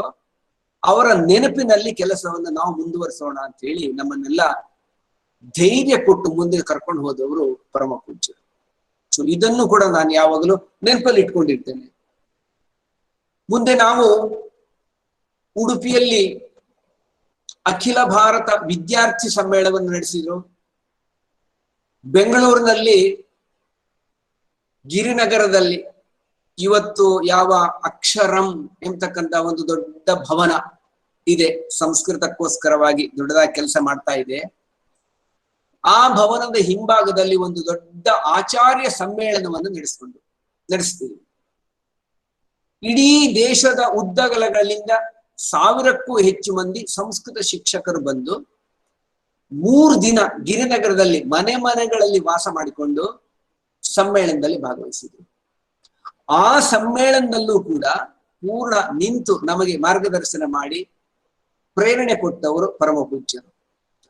ಆ ಕಾರ್ಯಕ್ರಮ ಈ ಕಾರ್ಯಕ್ರಮ ಅಂತ ಅಲ್ವೇ ಅಲ್ಲ, ಸಂಸ್ಕೃತ ಭಾರತೀಯ ಯಾವುದೇ ಕಾರ್ಯಕ್ರಮವಿದ್ರೂ ಕೂಡ ತಾನಾಗಿ ಬಂದು ಮಾರ್ಗದರ್ಶನ ಮಾಡ್ತಕ್ಕಂತಹ, ಅನುಗ್ರಹ ಮಾಡ್ತಕ್ಕಂತಹ ಪ್ರವೃತ್ತಿ ನಮ್ಮ ಶ್ರೀಪಾದರದ್ದು. ಮತ್ತೊಂದು ಘಟನೆಯನ್ನು ನಾನಿಲ್ಲಿ ನೆನಪು ಮಾಡಿಕೊಳ್ಳಲೇಬೇಕು. 2011ನೇ ಇಸ್ವಿಯಲ್ಲಿ ಬೆಂಗಳೂರಿನಲ್ಲಿ ಒಂದು ದೊಡ್ಡ ವಿಶ್ವ ಪುಸ್ತಕ ಮೇಳ ಎಂಬತಕ್ಕಂಥ ಕಾರ್ಯಕ್ರಮ ನಡೆಯಿತು. ಇದು ವಿಶ್ವ ಮಟ್ಟದಲ್ಲಿ ನಡೆದಂತಹ ಒಂದು ಕಾರ್ಯಕ್ರಮ, ದೊಡ್ಡ ಪುಸ್ತಕ ಮೇಳ. ಅಂದ್ರೆ ಪುಸ್ತಕ ಪ್ರಕಾಶಕರೆಲ್ಲ ಅಲ್ಲಿ ಸೇರ್ಬೇಕು, ತಮ್ಮ ಪುಸ್ತಕಗಳ ಸ್ಟಾಲ್ ಅನ್ನಲ್ಲಿ ಹಾಕಬೇಕು, ಮಳಿಗೆಯನ್ನು ಹಾಕಬೇಕು. ಸಂಸ್ಕೃತ ಪುಸ್ತಕಗಳನ್ನೇ, ಬೇರೆ ಪುಸ್ತಕಗಳನ್ನಲ್ಲ. ಇದು ವಿಶ್ವಸ್ತರದಲ್ಲಿ ನಡೆಯಬೇಕಾದಂತಹ ಕಾರ್ಯಕ್ರಮ. ಅದಕ್ಕೆ ನಾವು ಬೇರೆ ಬೇರೆಯವರ ಮುಖಾಂತರ ಸಹಾಯವನ್ನು ಪಡ್ಕೊಂಡಿದ್ದು. ಕರ್ನಾಟಕ ಗವರ್ಮೆಂಟ್ ಇಂದನೂ ಸಹಾಯ ಸಿಕ್ಕಿತ್ತು, ಕೇಂದ್ರ ಮಂತ್ರಿಗಳೆಲ್ಲ ಭಾಗವಹಿಸಿದ್ರು. ಇಂಥ ಕಾರ್ಯಕ್ರಮದಲ್ಲಿ ಬೇರೆ ಬೇರೆ ಕಾರಣಗಳಿಂದಾಗಿ ಈ ಕಾರ್ಯಕ್ರಮಕ್ಕೆ ನಾವು ಮಠಾಧೀಶರು ಯಾರನ್ನೂ ಕೂಡ ನಾವು ಆಹ್ವಾನ ಮಾಡಿರಲಿಲ್ಲ. ಇದು ಬೇರೆ ಬೇರೆ ಕಾರಣಗಳಿಂದಾಗಿ. ಇದು ವಿಶೇಷವಾಗಿ ಸರ್ಕಾರದ ಅನುದಾನ ಪಡೆದುಕೊಂಡಾಗಿರ್ತಕ್ಕಂತಹ ಕಾರ್ಯಕ್ರಮ, ಇನ್ನು ಬೇರೆ ಬೇರೆ ಅಬ್ಲಿಗೇಷನ್ಸ್ ಅಂತ ಏನ್ ಹೇಳ್ತಾರೆ, ಇದೆಲ್ಲ ಕಾರಣದಿಂದಾಗಿ ನಾವು ಯಾವ ಮಠಾಧೀಶರನ್ನು ಕೂಡ ಇದಕ್ಕೆ ವಿಶೇಷವಾಗಿ ನಾವು ಆಮಂತ್ರಣ ಕೊಟ್ಟಿರ್ಲಿಲ್ಲ. ಒಂದು ಸಂಜೆ ಕಾರ್ಯಕ್ರಮದ ಹೊತ್ತಿಗೆ ನೇರ ವಿಶ್ವೇಶತೀರ್ಥ ಸ್ವಾಮಿ ಪಾದರು ಅಲ್ಲಿಗೆ ಬಂದೇ ಬಿಟ್ರು, ಆಗಮಿಸಿಯೇ ಬಿಟ್ರು. ಆಮೇಲೆ ವಿಚಾರಿಸಿದಾಗ ನಮಗ್ ಗೊತ್ತಾಯ್ತು, ಅವ್ರು ಬಂದ್ರಂತೆ. ಬೆಂಗಳೂರಲ್ಲಿ ಎಲ್ಲೋ ಹೋದವರು ಬೆಂಗಳೂರಿಗೆ ಬಂದಿದ್ದಾರೆ, ಇಷ್ಟು ದೊಡ್ಡದ ಕಾರ್ಯಕ್ರಮ ನಡೀತಾ ಇದೆ ಅಂತ ಅವ್ರಿಗೆ ಗೊತ್ತಾಯ್ತು. ಅವರು ಹೊರಡ್ಬೇಕು ಅಂತ ಸಿದ್ಧತೆ ಮಾಡಿದ್ರಂತೆ. ಯಾರೋ ಹೇಳಿದ್ರಂತೆ, ಸ್ವಾಮೀಜಿ ಅವರೇ ತಮ್ಗೆ ಆಹ್ವಾನ ಮಾಡಿಲ್ಲ ಅಂತ ಯಾರೋ ಹೇಳಿದ್ರಂತೆ. ಪರಮ ಪೂಜ್ಯರು ಒಂದೇ ಮಾತು ಹೇಳಿದ್ರಂತೆ, ಇದು ನಮ್ಮದೇ ಕಾರ್ಯಕ್ರಮ, ಇದು ನನಗೆ ಯಾರು ಆಹ್ವಾನ ಕೊಡ್ಬೇಕು ಇದಕ್ಕೆ ಅಂತ ಹೇಳ್ಕೊಂಡು ಸೀದಾ ಬಂದೇ ಬಿಟ್ಟೆ ಅಂತ ಹೇಳ್ಕೊಂಡು ಅವರು ಕಾರ್ಯಕ್ರಮಕ್ಕೆ ಬಂದು ಸುಮಾರು ಹೊತ್ತು ಅಲ್ಲಿದ್ದು ಎಲ್ಲರನ್ನು ನೋಡಿ ಆಶೀರ್ವಾದ ಮಾಡಿ ಮರಳಿದ್ರಂತೆ. ಅಂದ್ರೆ ಅವ್ರ ಚಿಂತನೆ ಎಷ್ಟೊಂದು ಉದಾತ್ತವಾಗಿತ್ತು. ಸಾಮಾನ್ಯ ಸಣ್ಣ ಯಾರಾದ್ರೂ ಒಬ್ರಾದ್ರೂ ಕೂಡ ಇಂಥ ಸಂದರ್ಭದಲ್ಲಿ ನನ್ನನ್ನು ಕರೆದಿಲ್ಲ, ಅಲ್ಲಿ ಅವರು ಕರೆದ್ರೆ ಅದು ಸರಿಯಾದ ಕ್ರಮದಲ್ಲಿ ಕರೆದ್ರೆ, ಪೀಠವನ್ನು ಕೊಟ್ಟು ಕರೆದ್ರೆ ನಾನು ಹೋಗ್ಬೇಕು. ಅದು ಬಿಟ್ಟು ಹೀಗೆ ಸಾಮಾನ್ಯವಾಗಿ ಹೋಗ್ಲಿಕ್ಕೆ ಸಾಮಾನ್ಯವಾಗಿ ಯಾರ ಮನಸ್ಸು ಒಪ್ಕೊಳ್ಳುವುದಿಲ್ಲ. ಹೀಗಿರುವ ಸಂದರ್ಭದಲ್ಲಿ ಆಹ್ವಾನ ಕೊಡದೆ ಇದ್ರೂ ಕೂಡ ಇದು ನಮ್ಮದೇ ಕಾರ್ಯಕ್ರಮ ಅಂತ ಭಾವಿಸಿಕೊಂಡು ಬಂದಿರತಕ್ಕಂಥ ಔದಾರ್ಯ ನಮ್ಮ ಪರಮ ಪೂಜ್ಯ ವಿಶ್ವೇಶ ತೀರ್ಥರಲ್ಲದೆ ಬೇರೆ ಕಡೆ ನೋಡ್ಲಿಕ್ಕೆ ಖಂಡಿತವೂ ಸಾಧ್ಯವಿಲ್ಲ. ಇದೊಂದು ವಿಶೇಷವಾದ ಅನುಭವ, ನಾನು ಹೇಳಲೇಬೇಕಾದ್ದು. ಇಂಥ ವಿಶ್ವೇಶ ತೀರ್ಥರು ಒಂದು ಸಂದರ್ಭದಲ್ಲಿ ಮಂಗಳೂರಿನಲ್ಲಿ ನಮ್ಮ ಕಾರ್ಯಾಲಯಕ್ಕೂ ಬಂದಿದ್ರು. ಬೇರೆ ಬೇರೆ ಕಾರಣಗಳಿಂದಾಗಿ ನಮ್ಮ ಸಂಸ್ಕೃತ ಕೆಲಸದ ವ್ಯಾಪ್ತಿಯನ್ನು ಜಾಸ್ತಿ ಮಾಡುವ ದೃಷ್ಟಿಯಿಂದ ನಾವು ಆರಂಭದಲ್ಲಿ ಇದ್ದಂತಹ ಕಾರ್ಯಕರ್ತರು ಒಬ್ಬೊಬ್ರು ಒಂದೊಂದು ದಿಕ್ಕಿಗೆ ಹೋದೆವು. ಚಮು ಕೃಷ್ಣ ಶಾಸ್ತ್ರಿ ಅವರು ದೆಹಲಿಗೆ ಹೋದ್ರು, ಜನಾರ್ದನ ಹೆಗಡೆ ಅವರು ಬೆಂಗಳೂರಿನಲ್ಲಿ ಉಳ್ಕೊಂಡ್ರು, ನನ್ನನ್ನ ಮಂಗಳೂರಿಗೆ ಕಳಿಸ್ಕೊಟ್ರು. ಹೊಸ ಹೊಸ ಕಾರ್ಯಕರ್ತರು ಬಂದು ಸೇರ್ಕೊಂಡ್ರು. ಸೊ ಮಂಗಳೂರಿನಲ್ಲಿ ಸಂಸ್ಕೃತ ಕೆಲಸವನ್ನು ಮುಂದುವರಿಸಬೇಕು ಅಂತ ನನಗೆ ಆದೇಶ ಸಿಕ್ಕಿತು. ಅದರಂತೆ ಬಂದೆ ನಾನು. ಮಂಗಳೂರಿನಲ್ಲಿ ಸಂಘನಿಕೇತನ ಅಂತ ಒಂದು ದೊಡ್ಡ ಭವನ ಇದೆ. ಅದೇ ಭವನದಲ್ಲಿ ಕೂತ್ಕೊಂಡು ನಾನೀಗ ಮಾತನಾಡ್ತಾ ಇದ್ದೀನಿ. ಈ ಭವನದ 1ನೇ ಮಹಡಿಯಲ್ಲಿ ಸಂಸ್ಕೃತ ಕೆಲಸಕ್ಕೆ ಅಂತ ಹೇಳ್ಕೊಂಡು 2 ಸಣ್ಣ ಕೊಠಡಿಗಳನ್ನು ಕೊಟ್ಟಿದ್ರು. ಅಲ್ಲಿ ನಮ್ಮ ಸಂಸ್ಕೃತ ಭಾರತೀಯ ಕಾರ್ಯಾಲಯ ಅಂತ ಮಾಡಿಕೊಂಡು ನಾನು ಇಲ್ಲಿ ಇರ್ಲಿಕ್ಕೆ ಶುರು ಮಾಡಿದೆ, ಕೆಲಸವನ್ನು ಮಾಡ್ಲಿಕ್ಕೆ ಶುರು ಮಾಡಿದೆ. ಒಂದ್ ದಿವಸ ಇಲ್ಲಿ ಕೆಳಗೊಂದು ದೊಡ್ಡ ಕಲ್ಯಾಣ ಮಂಟಪ ಇದೆ, ದೊಡ್ಡ ಸಭಾಭವನ ಇದೆ. ಅಲ್ಲೊಂದು ದೊಡ್ಡ ಕಾರ್ಯಕ್ರಮ ನಡೀತಾ ಇತ್ತು. ಏನು ಕಾರ್ಯಕ್ರಮ ಅಂತ ನಾನು ಹೋಗಿ ನೋಡ್ತೀನಿ, ಯಾವುದೋ ಒಂದು ದೊಡ್ಡ ಕಾರ್ಯಕ್ರಮ, ವಿಶೇಷ ಕಾರ್ಯಕ್ರಮ ಇತ್ತು. ಆ ಕಾರ್ಯಕ್ರಮಕ್ಕೆ ಪರಮ ಪೂಜ್ಯ ವಿಶ್ವೇಶ ತೀರ್ಥರು ಆಗಮಿಸಿದ್ರು. ಕಾರ್ಯಕ್ರಮ ಮುಗಿತಿದ್ದ ಹಾಗೆ ನಾನು ಅಲ್ಲಿ ಹೋಗಿ ನೋಡಿದೆ. ಪರಮ ಪೂಜ್ಯರನ್ನ ಹತ್ತಿರದಿಂದ ಭೇಟಿ ಮಾಡಿ ನಮಸ್ಕಾರ ಮಾಡಿದೆ. ಅವರಿಗಂತೂ ಗುರುತಾಯ್ತು. ಏನು ಇಲ್ಲಿ ಅಂತ ಕೇಳಿದ್ರು. ನಾನು ಹೇಳಿದೆ, ನಾನೀಗ ಇಲ್ಲಿ ಮಂಗಳೂರಿನಲ್ಲಿದ್ದೇನೆ, ಇಲ್ಲೇ ನಮ್ಮ ಕಾರ್ಯಾಲಯ, ಇದೇ ಭವನದಲ್ಲಿ ಮೊದಲ ಮಹಡಿಯಲ್ಲಿ ನಮ್ಮ ಒಂದು ಕಾರ್ಯಾಲಯ ಇದೆ, 1 ನಿಮಿಷಕ್ಕೆ ದಯಮಾಡಿಸಬೇಕು ಅಂತ ನಾನು ಕೇಳ್ಕೊಂಡೆ. ಲಿಫ್ಟ್ ಕೆಲಸ ಮಾಡ್ತಾ ಇರ್ಲಿಲ್ಲ. ಪರಮ ಪೂಜ್ಯರು ತಮಗೆಲ್ಲ ಗೊತ್ತೇ ಇದೆ, ಒಂದೇ ಕ್ಷಣಕ್ಕೆ ಹೇಳುತ್ತಿದ್ದ ಹಾಗೆ ಕುಟು ಕುಟು ಕುಟು ಅಂತ ಹೆಜ್ಜೆ ಹಾಕ್ತಾ ಸೀದಾ ನಮ್ಮ ಕಾರ್ಯಾಲಯಕ್ಕೆ ಬಂದೇ ಬಿಟ್ರು. ಒಂದು ಸಲ ನಿವೇದನೆ ಮಾಡ್ಕೊಂಡಿದ್ದೇ ಸನ ನೇರವಾಗಿ ನಮ್ಮ ಕಾರ್ಯಾಲಯಕ್ಕೆ ಬಂದು 2 ಪ್ರಕೋಷ್ಠಗಳು, ಸಣ್ಣ ಕಾರ್ಯಾಲಯ ಅಂತ ಹೇಳಿ ತೋರಿಸ್ಲಿಕ್ಕೆ ಯೋಗ್ಯವಾದ ಏನೂ ಅಂದ್ರೆ ಏನೂ ಇರಲಿಲ್ಲ. ಇಂಥ ಸಂಸ್ಕೃತ ಭಾರತೀಯ ಕಾರ್ಯಾಲಯಕ್ಕೆ ಬಂದು ಕೆಲವು ನಿಮಿಷಗಳು ನಿಂತಿದ್ದು ಆಶೀರ್ವಾದ ಮಾಡಿ ಹೋದ್ರು, ಶುಭಂ ಭವತ್ತು ತಿಳ್ಕೊಂಡು. ಸೊ ಇಷ್ಟು ಸರಳತೆ, ಯಾವುದೇ ಒಂದು ಕಾರ್ಯಕ್ರಮಕ್ಕೋ ಮನೆಗೋ ಸಮಾರಂಭಕ್ಕೋ ಕರಿಬೇಕಾದ್ರೆ ಎಷ್ಟೊಂದು ಔಪಚಾರಿಕತೆಗಳು ಇರುತ್ತೆ, ಅದನ್ನೆಲ್ಲ ಮಾಡಿ ಕರೆದ್ರೂ ಕೂಡ ಬರ್ತಾರೆ ಅಂತ ಹೇಳಲಿಕ್ಕಾಗುದಿಲ್ಲ. ಇಂಥ ಸಂದರ್ಭದಲ್ಲಿ ಯಾವುದೇ ಒಂದು ಔಪಚಾರಿಕತೆಯನ್ನು ಅಪೇಕ್ಷೆ ಮಾಡದೆ ಯಾರೋ ಒಬ್ಬ ಕರೆದ ಅಂತ ಅನುಕ್ಷಣಕ್ಕೆ ಹೊರಟು ಬರ್ತಕ್ಕಂತಹ ಸ್ವಭಾವ, ಇದನ್ನು ಬೇರೆ ಎಲ್ಲೂ ನೋಡ್ಲಿಕ್ಕೆ ಸಾಧ್ಯವೇ ಇಲ್ಲ. ಅಂಥದ್ದೊಂದು ಅನುಭವ ನನಗಾಗಿದೆ. ಇನ್ನೂ 1-2 ಅಂಶಗಳನ್ನು ನಾನು ಹೇಳಲೇಬೇಕು. ಹೀಗೆ ಒಂದು ಪ್ರಾಯಶಃ 8 ವರ್ಷಗಳ ಹಿಂದೆ ಯಾವುದೋ ಒಂದು ರಸ್ತೆಯ ದುರ್ಘಟನೆಯಲ್ಲಿ ನಾನು ತುಂಬಾ ಜರ್ಜರಿತನಾಗ್ಬಿಟ್ಟೆ. ಮುಂದೆ ಬದುಕಿ ಬರ್ತೀನೋ ಇಲ್ಲೋ ಅಂತ ನನಗಾಗ್ಲಿ ಬೇರೆಯವರಿಗಾಗ್ಲಿ ವಿಶ್ವಾಸವಿರಲಿಲ್ಲ. ಅಂತ ಸಂದರ್ಭದಲ್ಲಿ ಏನು ಭಗವಂತನ ಅನುಗ್ರಹದಿಂದ ಕೊನೆಗೆ ಪಾರಾಗಿ ಬಂದೆ. ನಾನು 1 ತಿಂಗಳು ಹಾಸ್ಪಿಟಲ್ ಇದ್ದು ಮನೆಗೆ ಬಂದು 6 ತಿಂಗಳ ಮನೆಯಲ್ಲಿ ಮಲಗ್ಕೊಂಡೇ ಇರ್ಬೇಕಾಗಿತ್ತು. 6 ತಿಂಗಳು ಗೃಹ ಬಂಧನ ಇತ್ತು. ಆ ಗೃಹ ಬಂಧನ ಸಂದರ್ಭದಲ್ಲಿ ಹಳೆಯ ನೆನಪುಗಳನ್ನೆಲ್ಲ ನನ್ನ ಕಾಡ್ತಾ ಇತ್ತು. ಅಂತ ಸಂದರ್ಭದಲ್ಲಿ ಹಳೆಯ ನೆನಪುಗಳನ್ನೆಲ್ಲ ದಾಖಲಿಸ್ಲಿಕ್ಕೆ ಸ್ಮೃತಿ ಪಥ ಅಂತ ಕನ್ನಡದಲ್ಲೂ ಒಂದು ಪುಸ್ತಕ ಬರೆದೆ ನಾನು. ಆ ಪುಸ್ತಕದಲ್ಲಿ ಬೇರೆ ಬೇರೆ ಅಂಶಗಳನ್ನು ಉಲ್ಲೇಖ ಮಾಡಿದ್ದೀನಿ ನಾನು. ವಿಶೇಷವಾಗಿ ಮಠಾಧೀಶರ ಸಾನ್ನಿಧ್ಯದಲ್ಲಿ ಅಂತ ಹೇಳ್ಕೊಂಡೇ ಒಂದು ಅಧ್ಯಾಯವನ್ನು ಬರೆದಿದ್ದೀನಿ.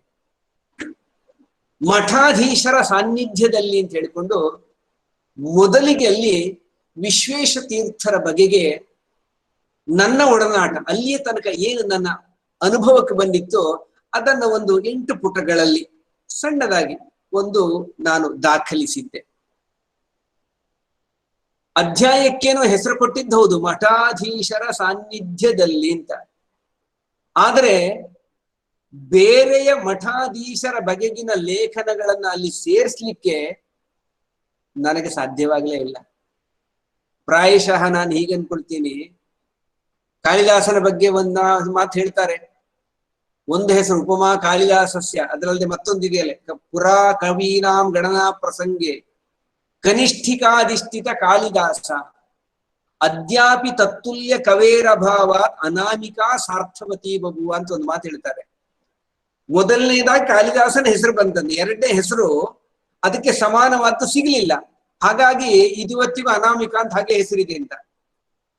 ಪ್ರಾಯಶಃ ನನ್ನ ಗ್ರಂಥದಲ್ಲಿ ಒಂದು ಅಧ್ಯಾಯದಲ್ಲಿ ಮೊದಲನೆಯ ವ್ಯಕ್ತಿಯಾಗಿ ಪರಮ ಪೂಜ್ಯ ವಿಶ್ವೇಶ ತೀರ್ಥರ ಬಗ್ಗೆ ಬರೆದೆ. ಮುಂದಿನ ಹೆಸರು ನನಗೆ ಪ್ರಾಯಶಃ ಅಂಥ ಹೆಸರು, ಅಂಥ ನನಗೆ ಒಡನಾಟಕ್ಕೆ ಸಿಕ್ಕಿದಂತಹ ಮತ್ತೊಬ್ಬ ಸ್ವಾಮಿಪಾದರು ನನಗೆ ಸಿಗ್ಲಿಲ್ಲ. ಅನೇಕ ಸ್ವಾಮಿಪಾದರ ಒಡನಾಟದಲ್ಲಿ ನಾನಿದ್ದೇನೆ, ಆದ್ರೆ ಇಷ್ಟು ಆತ್ಮೀಯವಾಗಿ, ಇಷ್ಟು ಅಂತಃಕರಣ ಪೂರ್ವಕವಾಗಿ ಒಡನಾಡಿದವರು ಮತ್ತೊಬ್ಬರಿಲ್ಲ. ಹಾಗಾಗಿ ಆ ಅಧ್ಯಾಯದಲ್ಲಿ ಅವರ ಬಗ್ಗೆ ಮಾತ್ರ ಲೇಖನ ಇದೆ. ಈ ಪುಸ್ತಕವನ್ನು ನಾನು ನನ್ನ ಯಾರೋ ಒಬ್ರು ಸ್ನೇಹಿತರ ಜೊತೆಯಲ್ಲಿ ಪರಿಚಯದವರ ಮುಖಾಂತರ, ಪೇಜಾವರ ಮಠಕ್ಕೆ ಪರಿಚಯ ಇದ್ದ ಒಬ್ಬರ ಮುಖಾಂತರ ನಾನು ಪರಮ ಪೂಜ್ಯರ ಅವಗಾಹನೆಗಾಗಿ ನಾನು ಈ ಪುಸ್ತಕವನ್ನು ಕಳಿಸ್ಕೊಟ್ಟಿದ್ದೆ. ನನಗೆ ಆಶ್ಚರ್ಯ, ಇದಾಗಿ ಸುಮಾರು 1 ವಾರದ ನಂತರ ನನಗೆ ಪೇಜಾವರ ಮಠದಿಂದ ನೇರ ಕರೆ. ಏನು ಅಂತ ಹೇಳಿದ್ರೆ, ಸ್ವಾಮಿಗಳೇ ಮಾತಾಡ್ಬೇಕಂತೆ ಅಂತ. ಫೋನ್ ತಗೊಂಡ್ರೆ ನೇರವಾಗಿ ಸ್ವಾಮಿಗಳೇ ಮಾತಾಡ್ತಾ ಇದ್ದಾರೆ. ನನ್ನ ಲೇಖನದ ಬಗ್ಗೆ ಅವರ ಅಭಿಪ್ರಾಯವನ್ನು ವ್ಯಕ್ತಪಡಿಸಿದ್ರು. ಚೆನ್ನಾಗಿ ಬರೆದಿದ್ದಿ ಅಂತ ಹೇಳಿದ್ರು. ಹಾಗೆ ಕೆಲವು ವಿಷಯಗಳ ಪ್ರಶ್ನೆಯನ್ನು ಮಾಡಿ ಕೇಳಿಕೊಂಡ್ರು ಅವರು ಸಹ. ಅಂದ್ರೆ ಅಷ್ಟು ದೊಡ್ಡ ಸ್ಥಾನದಲ್ಲಿ ಇರ್ತಕ್ಕಂಥ ಒಬ್ಬ ವ್ಯಕ್ತಿ ಈ ಸಾಮಾನ್ಯ ಬರೆದಿರ್ತಕ್ಕಂಥ ಒಂದು ಲೇಖನವನ್ನು ಓದಿ ಪ್ರತಿಕ್ರಿಯೆಯನ್ನು ವ್ಯಕ್ತಪಡಿಸ್ತಕ್ಕಂಥದ್ದು, ಅದು ನೇರವಾಗಿ ಮಾತಿನ ಮುಖಾಂತರ ಪ್ರತಿಕ್ರಿಯೆಯನ್ನು ವ್ಯಕ್ತಪಡಿಸ್ತಕ್ಕಂಥದ್ದು, ಇದು ಇನ್ನೆಲ್ಲೂ ನೋಡ್ಲಿಕ್ಕೆ ಸಾಧ್ಯವೇ ಇಲ್ಲ. ಇದು ಒಂದು ವಿಶೇಷವಾದ ಅನುಭವ ನಂದು. ಇನ್ನು ಪರಮ ಪೂಜ್ಯರನ್ನು ನಾನು ಕೊನೆಯದಾಗಿ ನೋಡಿದ್ದು ಯಾವಾಗ ಅಂತ ಹೇಳಿದ್ರೆ, ಉಡುಪಿಯ ಸಂಸ್ಕೃತ ಮಹಾಪಾಠಶಾಲೆಯ ಭವನ ನವೀಕರಣ ಆಯಿತು ಕಳೆದ ವರ್ಷ ತಾನೆ. ಆ ಕಾರ್ಯಕ್ರಮದಲ್ಲಿ ಭಾಗವಹಿಸ್ಲಿಕ್ಕೆ ನಾನು ಹಳೆ ವಿದ್ಯಾರ್ಥಿ ಆದ್ದರಿಂದ ನಾನು ಅಲ್ಲಿ ಹೋಗಿದ್ದೆ. ಅಲ್ಲಿ ಪರಮ ಪೂಜ್ಯರನ್ನ ಮತ್ತೊಂದು ಸಲ ನೋಡಿ ದರ್ಶನ ಪಡೆದು ಆಶೀರ್ವಾದ ಪಡಿತಕ್ಕಂಥ ಒಂದು ಅವಕಾಶ ನನಗೆ ಸಿಕ್ಕಿತ್ತು. ಆವಾಗ ನಮಸ್ಕರಿಸಿ ಬಂದಿದ್ದೇನೆ. ಪ್ರಾಯಶಃ ಇದೇ ನಾನು ಅವರನ್ನು ಮಾಡಿರ್ತಕ್ಕಂತಹ ಕೊನೆಯ ಒಂದು ದರ್ಶನ ಅಂತ ನಾನು ಅಂದ್ಕೊಳ್ತೇನೆ. ಇನ್ನು ನಾನು ಸಂಸ್ಕೃತಜ್ಞರ ಪರವಾಗಿ, ನಾವು ವಿಶೇಷವಾಗಿ ಸಂಸ್ಕೃತ ಕಾರ್ಯಕರ್ತರು ಅವರಿಂದ ಏನನ್ನು ಪಡ್ಕೊಂಡಿದ್ದೇವೆ ಅದ್ರ ಬಗ್ಗೆ ನಾನೊಂದು 4 ಅಂಶಗಳನ್ನು ಖಂಡಿತ ತಿಳಿಸ್ಕೊಡ್ಲೇಬೇಕು. ನಮಗೆ ಸಂಸ್ಕೃತದ ಬಗ್ಗೆ ಎಲ್ಲಿ ಯಾವ ರೀತಿ ಮಾತನಾಡಬೇಕು ಅದನ್ನ ತಿಳಿಸ್ಕೊಟ್ಟವರು ಪರಮ ಪೂಜ್ಯರು, ಕಲಿಸ್ಕೊಟ್ಟವರು ಪರಮ ಪೂಜ್ಯರು. ಅವರು ನಾನು ಕಲಿಸ್ಕೊಡ್ತಾ ಇದ್ದೀನಿ ಅಂತ ಕಲಿಸ್ಕೊಡ್ಲಿಲ್ಲ, ವಿಶಿಷ್ಟ ಸಂದರ್ಭಗಳಲ್ಲಿ ಅವರ ಮಾತುಗಳು. ಒಂದು ಉದಾಹರಣೆ ಕೊಡ್ತೇನೆ. ಚಮು ಕೃಷ್ಣ ಶಾಸ್ತ್ರಿ ಅವ್ರ ಬಗ್ಗೆ ಅವರು ಯಾವಾಗ್ಲೂ ಒಂದು ಮಾತು ಹೇಳ್ತಾ ಇದ್ರು. ಚಮು ಕೃಷ್ಣ ಶಾಸ್ತ್ರಿ ಒಂದು ದೃಷ್ಟಿಯಿಂದ ಭಗೀರಥ. ಯಾಕೆಂತ ಹೇಳಿದ್ರೆ ಸಂಸ್ಕೃತವೆಂಬುದು ವಿದ್ವಾಂಸರು ಎಂಬ ಒಂದು ಜಟಾಜೂಟದಲ್ಲಿ ಬಂಧಿತವಾಗಿತ್ತು. ಪ್ರಾಯಶಃ ನಮ್ಮ ಈ ಸಂಭಾಷಣ ಆಂದೋಲನ ಆರಂಭವಾಗುವವರೆಗೆ ಜನಸಾಮಾನ್ಯರು ಸಂಸ್ಕೃತದಲ್ಲಿ ಮಾತನಾಡಬಹುದು ಎಂಬತಕ್ಕಂಥ ಕಲ್ಪನೆ ಅನೇಕ ಮಂದಿಯಲ್ಲಿ ಇರಲಿಲ್ಲ. ಅಂದ್ರೆ ಶಾಸ್ತ್ರ ಜಟಾಜೂಟದಲ್ಲಿ ಬದ್ಧವಾಗಿದ್ದಂತಹ ಸಂಸ್ಕೃತವೆಂಬಂತಹ ಗಂಗೆಯನ್ನು ಮತ್ತೆ ಜನರ ಹತ್ರಕ್ಕೆ ತಂದಂತಹ ಭಗೀರಥ ಕೃಷ್ಣಶಾಸ್ತ್ರಿ ಅಂತ ಹೇಳ್ತಾ ಇದ್ರು. ಮುಂದಿನ ದಿನಗಳಲ್ಲಿ ಅವರು ಸಂಸ್ಕೃತ ಕಾರ್ಯಕರ್ತರೆಲ್ಲರನ್ನೂ ಕೂಡ ಇವರೆಲ್ಲ ಸಂಸ್ಕೃತ ಭಗೀರಥರು, ಶಾಸ್ತ್ರ ಜಟಾಜೂಟದಲ್ಲಿ ಬದ್ಧವಾಗಿದ್ದಂತಹ ಗಂಗೆಯನ್ನು ಭೂಮಿಗೆ ಹರಿಸಿದಂತಹ ಭಗೀರಥರು ಇವರು. ಅದನ್ನ ಆಧಾರವಾಗಿಟ್ಟುಕೊಂಡೆ ಅನೇಕ ಹಾಡುಗಳನ್ನು ಬರೆದರು ನಮ್ಮ ಕಾರ್ಯಕರ್ತರು. ನಮಗೆ ತುಂಬಾ ನೈತಿಕ ಬೆಂಬಲ ಸಿಕ್ಕಿತು. ಹೇಗೆ ಮಾತನಾಡಬೇಕು ಎಂಬತಕ್ಕಂಥ ಒಂದು ವಿಷಯ ನಮಗೆ ಸಿಕ್ಕಿತು. ಹಾಗೆ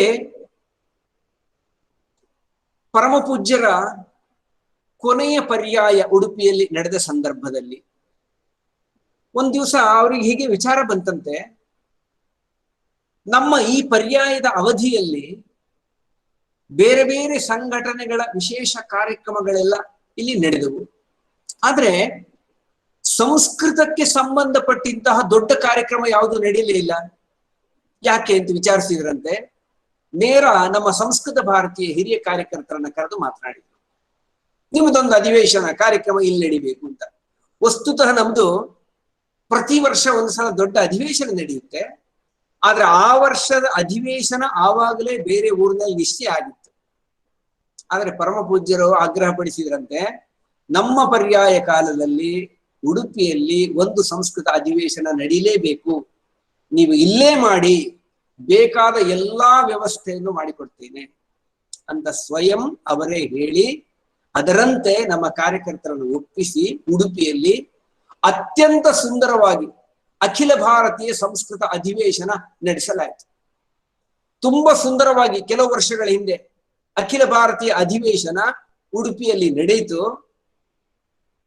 ಲೋಕಸಭೆಯಲ್ಲಿ ಆಗ ಸಭಾಪತಿಯಾಗಿದ್ದಂತ ಸುಮಿತ್ರಾ ಮಹಾಜನ್ ಅವರು ಭಾಗವಹಿಸಿದ್ರು. ಮಾನವ ಸಂಸಾಧನ ವಿಕಾಸ ಮಂತ್ರಿಗಳು ಅದರಲ್ಲಿ ಭಾಗವಹಿಸಿದ್ರು. ಅದೇಗೂ ಇರಲಿ, ಅನೇಕ ಸಹಸ್ರ ಜನ ಕಾರ್ಯಕರ್ತರು, ಸಂಸ್ಕೃತ ಭಾರತೀಯ ಜವಾಬ್ದಾರಿಯುತ ಕಾರ್ಯಕರ್ತರು ಅದರಲ್ಲಿ ಭಾಗವಹಿಸಿದ್ರು. ಪರಮ ಪೂಜ್ಯರ ಭಾಗವಹನ ಅದರಲ್ಲಿ ಹೇಗಿತ್ತು ಅಂತ ಹೇಳಿದ್ರೆ, ಪ್ರತಿದಿನ ಹೇಗೆ ಹೇಗೆ ನಡೀತಾ ಇದೆ ಕಾರ್ಯಕ್ರಮ ಅಂತ ವಿಚಾರಿಸಿಕೊಳ್ಳುವುದು ಮಾತ್ರ ಅಲ್ಲ, ಕಾರ್ಯಕರ್ತರು ಊಟಕ್ಕೆ ಕುಳಿತಿದ್ರೆ ಸ್ವಯಂ ಬಂದು ಮಧುರ ಪರಿವೇಷಣ, ಮಧುರ ಸಿಹಿಯನ್ನು ಬಡಿಸ್ತಕ್ಕಂತಹ ಸಂದರ್ಭದಲ್ಲೂ ಕೂಡ ತಾವೇ ಸ್ವತಃ ಕೈಯಾರೆ ಮಧುರವನ್ನು ಬಡಿಸಿ ಸಂಸ್ಕೃತಜ್ಞರ ಸಂತೋಷಪಡಿಸ್ತಕ್ಕಂಥವರು ನಮ್ಮ ಶ್ರೀಪಾದರು.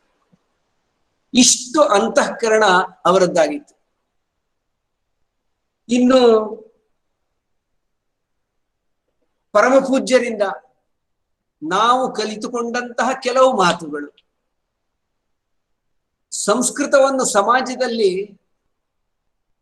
ಹೇಗೆ ನಾವು ಉಪಸ್ಥಾಪನೆ ಮಾಡಬೇಕು, ಸಂಸ್ಕೃತದ ಅವಶ್ಯಕತೆಯನ್ನು ನಾವು ಹೇಗೆ ತೋರಿಸಿಕೊಡ್ಬೇಕು. ಎಲ್ಲೆಲ್ಲಿಂದಲೋ ನಾವು ಕೆಲವು ಮಾತುಗಳನ್ನು ಕಲಿತುಕೊಳ್ತೇವೆ. ಆದ್ರೂ ಕೂಡ ಯಾವ ಸಂದರ್ಭದಲ್ಲಿ ಹೇಗೆ ಮಾತನಾಡಬೇಕು, ಎಷ್ಟು ಮಾತನಾಡಬೇಕು, ಅತ್ಯಂತ ಸಂಕ್ಷಿಪ್ತವಾಗಿ ಕೆಲವೇ ಮಾತುಗಳಲ್ಲಿ ಹೇಳಬೇಕಾದ್ದನ್ನು ತಿಳಿಸಬೇಕು. ಇದು ಒಂದು ದೊಡ್ಡ ಕಲೆ. ಅದು ನಮ್ಮ ಪರಮ ಪೂಜ್ಯರಲ್ಲಿ ಇದ್ದಷ್ಟು ಸಹಜವಾಗಿ ಪ್ರಾಯಶಃ ಬೇರೆ ಯಾರಲ್ಲೂ ಕಾಣಲಿಲ್ಲ. ನಾನು ಸಂಸ್ಕೃತದ ಅವಶ್ಯಕತೆ ಬೇಕು, ಸಂಸ್ಕೃತ ನಮಗೆ ಬೇಕು, ಹೇಗೆ ಹೇಳಬೇಕು ಸಮಾಜಕ್ಕೆ.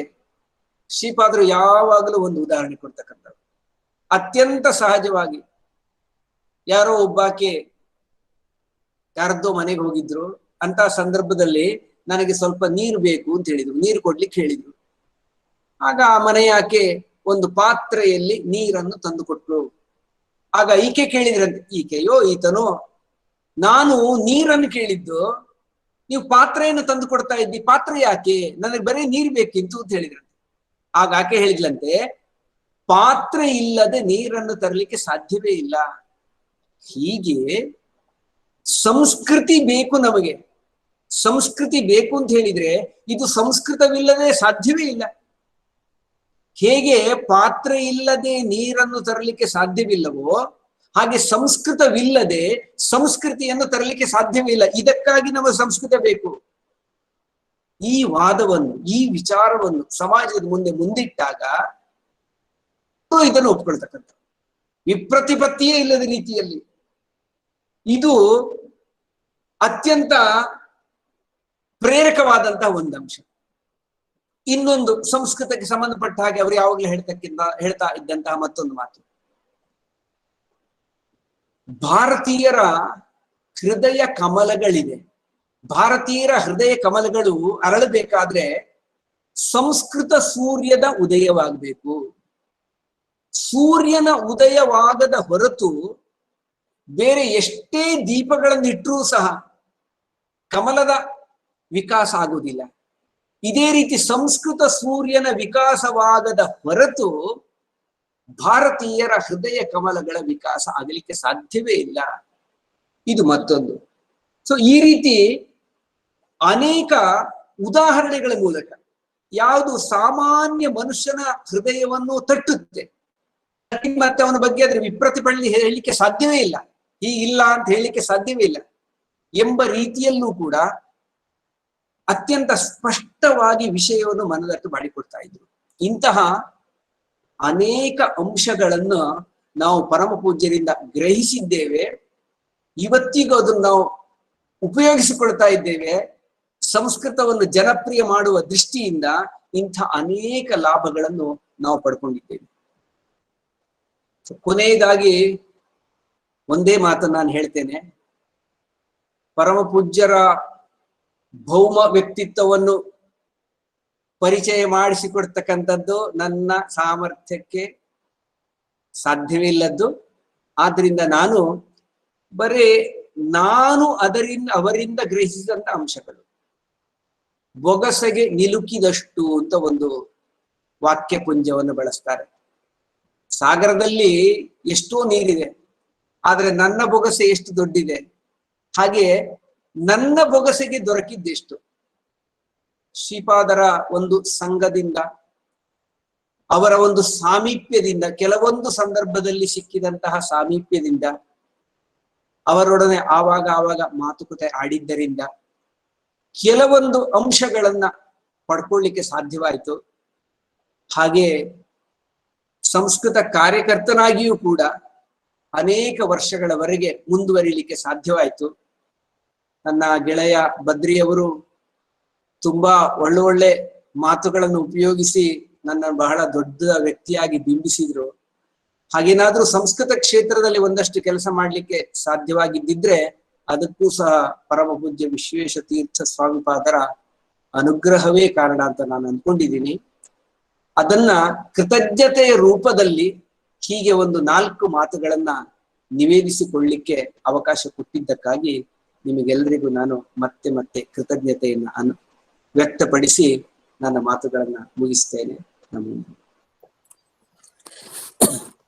ಶ್ರೀಯುತ ವಿಶ್ವಾಸ್ ಅವರು ಇದುವರೆಗೂ ಕೂಡ ಶ್ರೀಪಾದಂಗಳವರ ಕಾರ್ಯಕ್ಷೇತ್ರ, ಅವರೊಬ್ಬ ಪೀಠಾಧಿಪತಿಗಳಾಗಿ ಎಲ್ಲ ಕ್ಷೇತ್ರಕ್ಕೂ ಕೂಡ ಯಾವ ರೀತಿ ಸಹಕಾರವನ್ನ ನೀಡಿದರು. ಯಾರೇ ಒಬ್ಬ ವ್ಯಕ್ತಿ ಮೇಲು ಬರಬೇಕು ಅಂತ ಅವನಿಗೆ ಅಪೇಕ್ಷೆ ಇದ್ದಾಗ ಅವನಿಗೆ ಎತ್ತಿ ಹಿಡಿತಕ್ಕಂತಹ, ಅವ್ರಿಗೆ ಸಲಹೆ ಸಹಕಾರಗಳನ್ನು ನೀಡತಕ್ಕಂತಹ ಒಬ್ಬ ದೊಡ್ಡವರು ಬೇಕು. ಶ್ರೀಪಾದಂಗಳವರು ಅನೇಕ ರೀತಿಯ ಸಲಹೆ ಸಲಹಕಾರಗಳನ್ನೆಲ್ಲ ನಮಗೆ ನೀಡಿದ್ದಾರೆ. ಅವರ ಸ್ಫೂರ್ತಿದಾಯಕವಾದ ಉಪನ್ಯಾಸ ಅದು ನಮ್ಗೆ ಯಾಕೆ ಇವತ್ತಿಗೂ ಕೂಡ ಅದು ಮಾರ್ಗದರ್ಶನವನ್ನ ನೀಡ್ತಾ ಇದೆ ಎಂಬುದಾಗಿ ಶ್ರೀಪಾದಂಗಳವರ ಉಪನ್ಯಾಸದ ಎಷ್ಟೋ ಅಂಶಗಳನ್ನ ವಿಶ್ವಾಸ ಅವರು ಉದಾಹರಿಸಿ ಶ್ರೀಪಾದಂಗಳವರ ವ್ಯಕ್ತಿತ್ವದ ಚಿತ್ರಣವನ್ನ ತುಂಬಾ ಚೆನ್ನಾಗಿ ಮಾಡಿದ್ದಾರೆ. ವಿಶ್ವಾಸ ಅವರು ಅವರ ಮಾತಿನಲ್ಲಿ ಯಾವುದೇ ವಿಧವಾದ ಕಂಪನ ಇಲ್ಲ. ಸ್ಪಷ್ಟವಾಗಿ ಆ ಶ್ರೋತೃಗಳ ಹೃದಯಕ್ಕೆ ಅದು ಹೋಗಿ ಸಾಕ್ಷಾತ್ತಾಗಿ ನೇರವಾಗಿ ಮುಟ್ಟಬೇಕು. ಆ ರೀತಿಯಾಗಿ ವಿಶ್ವಾಸ ಅವರು ತುಂಬಾ ಚೆನ್ನಾಗಿ ಈ ನಿರೂಪಣೆಯನ್ನ, ಈ ಕಾರ್ಯಕ್ರಮವನ್ನ ನಡೆಸಿಕೊಟ್ಟಿದ್ದಾರೆ. ಅವರಿಗೆ ನಾನು ನಮ್ಮ ವಿಶ್ವೇಶ ತೀರ್ಥ ಸೇವಾ ಸಂಘದ ಪರವಾಗಿ ಹೃತ್ಪೂರ್ವಕವಾಗಿ ಧನ್ಯವಾದಗಳನ್ನ, ಕೃತಜ್ಞತೆಗಳನ್ನ ನಾನು ಸಲ್ಲಿಸ್ತಾ ಇದ್ದೇನೆ. ಶ್ರೀಯುತ ವಿಶ್ವಾಸ ಅವರು ನಮ್ಮ ವಿಶ್ವೇಶ ತೀರ್ಥ ಸೇವಾ ಸಂಘದ ಎಲ್ಲ ಕಾರ್ಯಕ್ರಮಗಳಲ್ಲೂ ಕೂಡ ಇದೇ ರೀತಿಯಾಗಿ ನಮಗೆ ಸಹಕಾರವನ್ನ ನೀಡಬೇಕು ಎಂಬುದಾಗಿಯೂ ಕೂಡ ವಿಶ್ವಾಸ ಅವರಲ್ಲಿ ನಾನು ಪ್ರಾರ್ಥನೆಯನ್ನು ಮಾಡಿಕೊಂಡು ಇವತ್ತಿನ ಕಾರ್ಯಕ್ರಮವನ್ನ ಗುರುಗಳ ಒಳಗಡೆಗೆ ಅಂತರ್ಯಾಮಿಯಾದ ಗೋಪಾಲಕೃಷ್ಣನಿಗೆ ಅರ್ಪಣೆ ಮಾಡಿ ನಾನು ಮುಗಿಸ್ತಾ ಇದ್ದೇನೆ. ನಾಳೆ ದಿವಸ ಪೂರ್ಣಪ್ರಜ್ಞ ವಿದ್ಯಾಪೀಠದಲ್ಲೇ ಪ್ರಾಧ್ಯಾಪಕರಾಗಿ ಸೇವೆಯನ್ನ ಸಲ್ಲಿಸ್ತಾ ಇರತಕ್ಕಂತಹ ಶ್ರೀಯುತ ಗುರುಮೂರ್ತಿ ಆಚಾರ್ಯರು ಅವರು 7 ಗಂಟೆಗೆ ಬಂದು ಈ ಕಾರ್ಯಕ್ರಮವನ್ನ ನಡೆಸಿಕೊಡ್ತಾರೆ. ದಯವಿಟ್ಟು ಎಲ್ಲರೂ ಕೂಡ 7 ಗಂಟೆಗೆ ಉಪಸ್ಥಿತರಾಗಬೇಕು ಎಂಬುದಾಗಿ ನಾನು ಕೇಳ್ಕೊಳ್ತಾ ಇದ್ದೇನೆ. ಕೃಷ್ಣಾರ್ಪಣಮಸ್ತು.